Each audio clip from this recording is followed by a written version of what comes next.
Good day, everybody. Hey, I'm Robert. This is nwieducate.com. As you can see, we're in a different setting today. We're in an outdoor setting. We're trying to create new environments to have our podcast in to make it fresh and new and interesting for you. Today, I have my good friend Joshua Fries. As you've seen him on our podcast before. Thank you and welcome. No, thank you for having me, Bob. Well, it's a pleasure to have you, my friend. We always have great conversations off camera, and what I was hoping to do today is capture one of our typical conversations that we have on camera. And today I think we're going to talk about a variety of subjects from, our version of the political environment today to, potentially the militarization of our local civilian law enforcements, and what our views are. So let's get into it. Let's start with the civilian police force in the United States. Now I get the SWAT teams of America being equipped with the latest technologies, the latest military equipment, because they have to respond to specific threats. Where I'm having some concern, and I appreciate your input on this, is perception. Anybody that knows me, I'm a broken record. When you're talking about police forces, perception is stronger than truth in everything that we talk about in life. And so if I have a civilian police officer in his uniform, his normal uniform, and he's doing his job devotedly, in devout way, like he always does, or she always does, then, the perception is that things are under control. But you take that same civilian police officer, put them in BDUs, military uniform type, doesn't matter what color, the military type. You put them in tactical guns and equipment, the holsters that go down to your knees, the tactical stuff. The whole shebang. The perception is now that our civilian law enforcement is no longer can handle the average everyday problems that they face. So instead of giving the impression, in my opinion, that the general public is safe and secure and everything is under control, they're giving this situation that we are in an absolute battle for life and death. Now, even if that's the truth, perception must rule out, because you must give the civilian public the perception that things are under control, the perception that everything is safe. Am I wrong? You're not wrong about that, but the answer is kind of like, it's a yes and no answer in terms of the militarization of police force. Okay, people please. have always, for the last, since 9/11, post 9/11 world, people have seen a progressing militarization of a police force, and they think that we're becoming a police state, and they're not wrong per se, because since that time we have lost numerous freedoms since then that we no longer have now. But at the same time, though, we also, the police... To touch on that, the loss of additional freedom, you can't be more right than this gentleman is right now, because they used to have to require warrants to attach your cell phone, to tap your phone lines, to do it. Now they just simply have programs they can turn your phone off when it's when it's on. Or turn your phone on when it's off. They can listen in all of these Pandoras and webcams and Facebook and. So now they violate our rights literally on a moment-by-moment basis. They can read all of our text messages and emails without our consent, all in the name of national security. So you're absolutely right that, how is that not becoming a more Gattaca-like police state? Well, that's specifically the point, though, is that in a way we are. But at the same time, though, you also have to understand, though, that we're also living in a much more increasingly violent world. And it makes sense on one level why the police force, in response to, say, terrorist threats that you've seen in Orlando, Florida, not that long ago. I forget the date because I'm bad with dates. But I know exactly what you're talking about. You're talking about the nightclub. The nightclub, the gay nightclub. 49 people lost their lives that day. I thought it was 50, but 49. Yeah, somewhere around. Hey. Yeah, approximations are pretty cool. Numbers beside, though, that's 50 too many, though. That's right. No, and so you have that increasing threat, crimes going up. Obviously, that push for a fact. That's violent correct. crime, violent, aggressive, violent crime, murder rates, mass shootings, mass events, let's call them. Yeah. All on the rise, but. And there's no one. We're sitting here talking about one aspect with the militarization of our civilian police forces, but But there's not any one problem. I mean, this is not caused by any one thing. This is multiple things coming together to cause Well, it. the big thing about what's happening in our culture is that our culture has definitely changed. It's a much more. It's our But what culture has is changed? So viewed. what has changed? 1996, 1997, 8, somewhere in that ballpark area is when the mass shootings started happening on a regular basis, starting with like Columbine School up in Connecticut. Well, I mean, So what has changed? Because in my day, 70% of the individuals in my high school had a loaded gun in their vehicle. and that was not one completely shooting. normal though. It was an absolute normal. But today everybody shoots to the same thing. Everybody goes to, we need gun control. Really, guns were in mass, easily accessible areas throughout my childhood. In fact, they were more so back then, like not in the 1930s. I wasn't born in the 30s, but yeah, I hear what you're saying. But the whole period, it didn't matter what time period or time frame you're putting it in. You were looking at a situation where guns were easily accessible, but yet we had no mass shootings. Well, that's what I'm saying though, that we back then, before even gun control was even implemented to the degree that it is now, you can get a mail order of Thompson machine gun to the mail and have it mail ordered to your house. You sure could. So imagine if you had in the Sears catalog.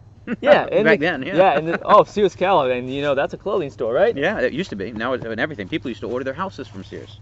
Oh, so there you go. Say you can order a full Thompson fully automatic machine gun from Absolutely, catalog. 1919 fully automatic machine gun. Yep. Sears catalog used to be anything. But the But point you that didn't see any mass. You didn't see the level of mass shootings or the mass murder that you see then. It's only No, it's today. So what we have to ask ourselves, because you're absolutely right. What has changed? Because guns have always been. Why do we always go back to blaming gun? We need more gun control. We need more gun control. Guns It's have an always agenda. been there. But you always know that that's an agenda, right? It is an agenda, because you're absolutely right. Because guns have always been in easily accessible reach of anybody who wants to commit. But if you don't need guns to commit mass murder. Timothy McVeigh killed 168 people, men, women, and children in the Oklahoma City bombings. And that was with just bombs only. He didn't use a gun. Yeah, he put some manure in a truck And with some explosives. And are we gonna outlaw manure? Well, No. no. So I mean, out of the 19 hijackers for 9/11, not a single one of them had a gun, Nope. and they killed thousands of people. 3,000 to be precise. Yes, exactly. So why are we blaming one single object? Thousands of people, tens of thousands of people die every year with drunk driving, but you don't see us passing regulations on automobiles because people drink while they drive. So Yeah, you can't why control, can't so we no focus amount on of- the intent? Why are we focusing? Why are we so focusing on an inanimate object when we should be focusing on the intent? What has changed? Has changed the mindset of the general population from 1996 on? Is what we should be looking at, but we're not. We're looking at, we need gun control, we need this control, what we need is something new and fresh. What we don't need is a broken record over and over again. We've always, for as long as since I've been born, I've always been talked about gun control. Let's try to be creative. Let's try to find a solution to the problem, and gun control isn't the issue. It's not the issue. Well, the gun control is definitely not the issue. In fact, if you even look at the studies and statistics, like the facts for American guns, you know that the amount of gun violent crime has actually gone down. Absolutely. Especially when you see the uprise in civilians having like concealed carries and stuff. I mean, that's And just gun ownership between states that actually own firearms for high amounts per capita, and there's not that much gun control. Yeah. There's not as much violent crime committed with guns as there is, because, as an expression goes, armed society is a polite society. In fact, there was a town in Texas that made it mandatory for every person to own a gun. That every homeowner was required to own a gun, whether they used it or not. They could have it in the closet. They have to own a gun. You know what the crime rate of that town was? 0. Mm-hmm. Because no one wanted to break into someone's home. Because they knew that every home had a gun. So that just alone, to me, that I don't know the ins and outs of why the agenda these days is to just arm the American population. I don't know why things have changed to the degree they have. I mean, I can have theories. I can throw out. Well, that's all we got right now, because you're absolutely right now. You're right. I mean, it seems as though we continually go to extremes. We go to one extreme or the other extreme. We go from the left to the extreme right, and there's never any in the middle pendulum here. Why can't we walk the middle line here? I don't know. It's almost like this whole political thing with the whole Hillary and Clinton and Donald Trump. How Trump won by a landslide victory in the elections, and it's more for the reason that it was in direct revulsion to what the previous administration, the left Democratic administration from Obama and the Mhm. Clintons and people before that. And And it seems as though that's the way it's always been throughout history, though. You know, You can't- if you- you have a successful office from a Democrat, then people tend to vote Democrat the next election. But if people have a successful, people are successful and the economy is good during a Republican, they vote Republican. They seem to, like, we've had 8 years of Democrats, and we came out of the we came out of the depression. No matter what they say, it was a depression. You don't have a recession lasting 10 years. You know what I mean? no, It was a depression. And no, but it looks like they did a good job though. yeah, for what it Perception. was, and I think that we live in a society where, in the old days, the politicians used to settle the differences behind closed doors because the Democrats and Republicans never got along.